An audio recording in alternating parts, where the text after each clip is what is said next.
चित्त मन, चित्त मन एक ही विषय के ऊपर चलना है।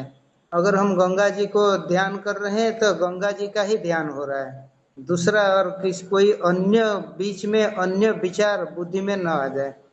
गंगा जी का ध्यान करने का समय पीछे का पर्वत दिख गया तो कहते ध्यान टूट गया। तो इसको कहते हैं अर्थात डिफरेंट मतलब थॉट नहीं आ जाना, इसको ध्यान कहा जाता है। संस्कृत में हम लोग कहते हैं विजातीय प्रत्यय, प्रत्यय अर्थात थॉट, विजातीय अर्थात डिफरेंट, यह डिफरेंट थॉट नहीं आ जाना। तो यहाँ क्या वो ध्यान कर रहा था, स्वरूप का ध्यान कर रहा था, मैं इस प्रकार की, अहम इस प्रकार की ध्यान कर रहा है। यह करते करते जब चित्त निरुद्ध हो जाता है, चित्त निरुद्ध हो जाता है अर्थात और कोई डिफरेंट थॉट नहीं आ जाता है, केवल मैं हूँ इतने ही भान है तो उसको तो कहते हैं तो फिर बिल्कुल शांत हो जाता है, मन प्रसन्न हो जाता है, स्वरूप में स्थिर होता है। उस अवस्था में जो सुख होता है, कहते हैं वो कोई सात्विक राजसिक अथवा तामसिक सुख नहीं है। तामसिक सुख नींद सोने से अच्छा लगता है, राजसिक सुख इंद्रिय व्यवहार करने से, कुछ खाना पीना देखना बात करना ये सब से अच्छा लगना, ये राजसिक सुख। तो सात्विक सुख कुछ पढ़ा, कुछ थोड़ा बहुत ध्यान किया, कहते हैं उससे मन शांत होकर के जो सुख होता है। किंतु यह जो स्वरूप में रह करके जो सुख होता है, यह तीनों से अलग है। यह भी एक प्रकार ध्यान है, और सात्विक सुख वो भी एक ध्यान से आता है, किंतु सात्विक सुख से ये अलग है, क्योंकि सात्विक सुख आने वाला जाने वाला है। सत्वगुण आ गया तो सुख होगा। तो कहीं कुछ अर्थात बैठ बैठ करके चिंतन कर रहा था, कुछ अच्छा विचार आया मन में, मन शांत हो गया, आनंद हो गया, ये सात्विक सुख। किंतु स्वरूप सुख जो है वो इस प्रकार के सात्विक सुख नहीं है।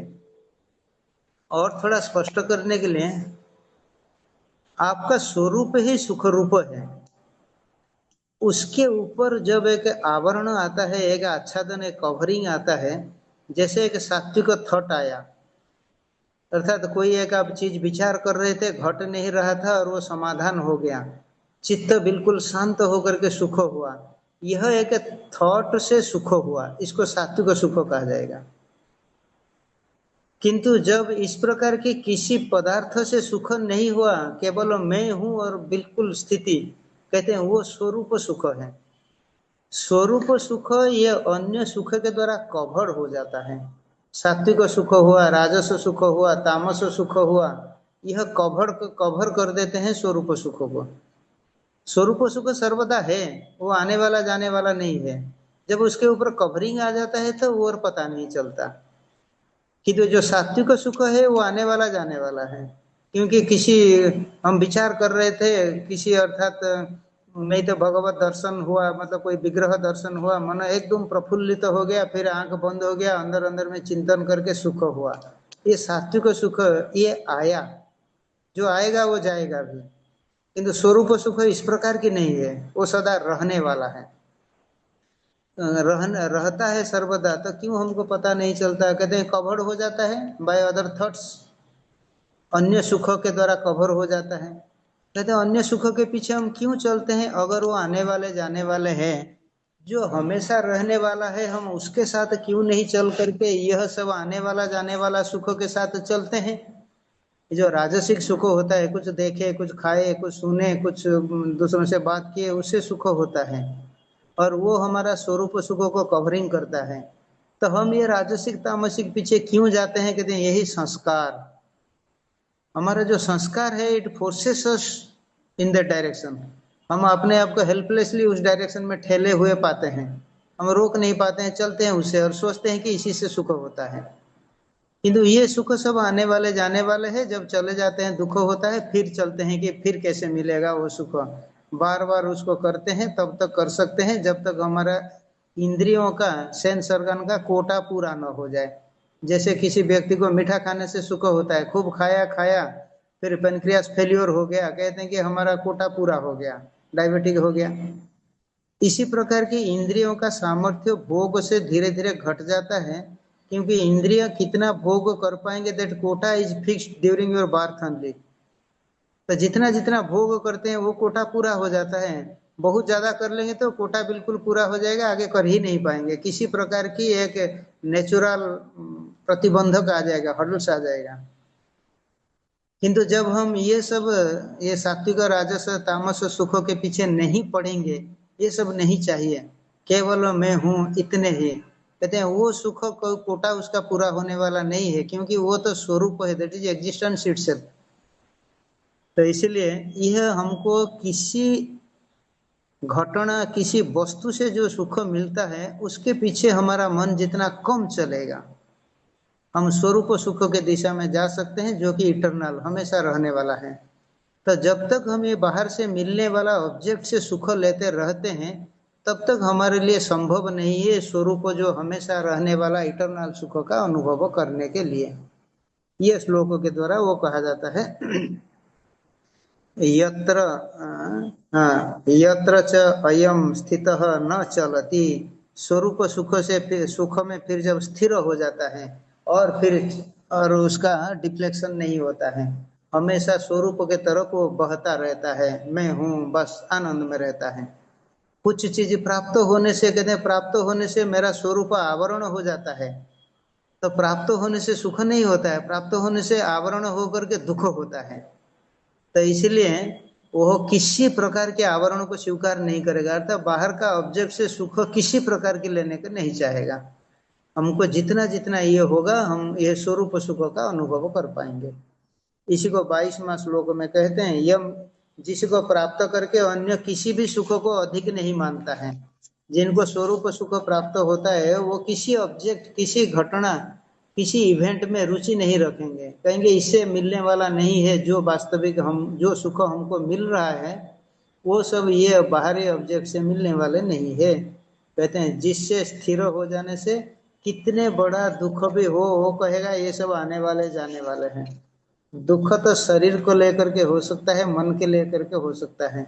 जब शरीर मन ये सब का स्थिति अनुभव नहीं हो रहा है, केवल मैं हूँ, वो सब अवस्था में यह दुख का पहुंच ही नहीं है। मतलब वो अवस्था में जब स्वरूप अवस्था है, दुख का वहां तक पहुंच ही नहीं है। दुख तो जब मन चलेगा तभी अनुभव होगा, और मन जब बंद होगा किंतु मैं हूँ, वो स्वरूप सुख है। तो अगर हम वो इटरनल ब्लिस को अनुभव करना चाहते हैं, तब हमको ये एक्सटर्नल सुख से हटना पड़ेगा।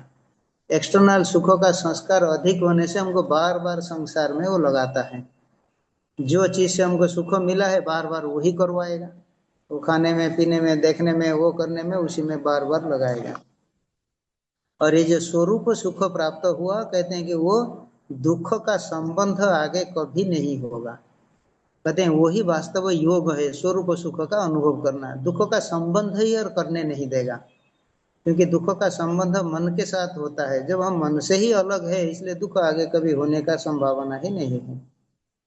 तो इसलिए भगवान 23वां श्लोक में कहते हैं यह योग निश्चित रूप से करना चाहिए, इसमें अनिर्विण्ण चेतसा, अर्थात थकना नहीं चाहिए, लगे रहना चाहिए, लगे रहना चाहिए। दिन के बाद दिन, मास के बाद मास, वर्ष के बाद वर्ष लगे रहना चाहिए इसमें। बाहर के दुख न भोगे, ये बाहर के सुख न भोगे, तब धीरे धीरे स्वरूप के दिशा में जाएगा। बाहर के सुखों को रोकना पड़ता है, जब बाहर के सुखों को रोकते हैं तो मन में दुख होता है, तो किंतु जो उसको पार कर पाता है वही फिर आगे आनंद को प्राप्त करता है। 24वां श्लोक में कहे, यह हमको बाहर का सुख लेने में जो संस्कार है वो हमको बार बार उसमें प्रेरित करता है, बार बार उसमें ठेलता है, तो जर्क देता है कि सामने में पदार्थ आ गया तो हम तुरंत उसमें प्रवृत्त हो जाते हैं, लग जाते हैं भोग करने में। कहते हैं पहले अंदर में एक डिजायर उठता है, इसको यहाँ संकल्प शब्द से कहते हैं। वास्तविक डिजायर होने से पहले एक होता है कि दिस इज समथिंग गुड, उसको संस्कृत में कहते हैं शोभन बुद्धि, अच्छा है। बाहरी पदार्थ में अगर अच्छा है ऐसा बुद्धि लगा दिया, आगे उसमें इच्छा हो जाएगी। इच्छा होने के बाद प्रवृत्ति करेगा, प्रवृत्ति करेगा तो प्रवृत्ति तो दुख ही है। मिलेगा उसे थोड़ा सुख, किंतु वो सुख थोड़े समय रह करके चला जाएगा, फिर आगे दुख, जब तक दोबारा मिला नहीं वो चलता ही रहेगा। तो कहते हैं कि ये जो शोभन बुद्धि अर्थात जो ये अच्छा है, यही बुद्धि से वो प्रवृत्त होकर के दुख पाता है। सुख के लिए प्रवृत्त होता है किंतु दुख पाता है। किंतु जिसका यह अच्छा बुद्धि ही चला गया, जगत में किसी पदार्थ में और अच्छा बुद्धि नहीं है, सब ठीक है, कहीं कोई रुचि नहीं है, तो वो मन इंद्रिय ये सब को बिल्कुल रेस्ट्रिक्ट कर लेगा, बाहर विषय में जाने नहीं देगा। और 25वां कारिका में कहे धीरे धीरे वो बुद्धि को भी हटा लेगा। प्रथम इंद्रियों को हटाएगा, मन हटेगा, फिर बुद्धि हट जाएगा, बाहर में बुद्धि और नहीं चलेगा, शांत रहेगा अंदर में। कहते हैं आत्म संस्थं मन कृत्वा, फिर ये बुद्धि आत्मा में स्थिर हो जाएगा, स्वरूप में मैं हूँ इतने ही, और कुछ बाहर का पदार्थ चिंतन नहीं करेगा। यही महान आनंद की स्थिति, तभी वो बाहर का दिशा में जाएगा नहीं। इसलिए कहते हैं साधु हमेशा बाहर का दुनिया से भागते रहते हैं। क्यों कहते हैं बाहर का दुनिया से सुख जितना मिलता है दुख अधिक है। यह मतलब क्यों कहते हैं कि दुखालयम है अशाश्वतम, आगे भगवान कहेंगे। इसलिए हम अपना इंद्रिय इत्यादि को जितना जितना इंद्रिय सेंस ऑर्गन, हमारा माइंड इंटेलेक्ट, ये सब को हम जितना एक्सटर्नल ऑब्जेक्ट से हटा पाएंगे उतना हम वास्तविक स्वरूप सुख के दिशा में जाएंगे। यही हम लोग को साधना करना है। भोग न करें, अर्थात बाहर के पदार्थ से सुख न ले, यह साधना है। ठीक है, आज यहाँ तक। ओम पूर्णमदः पूर्णमिदं पूर्णात् पूर्णमुदच्यते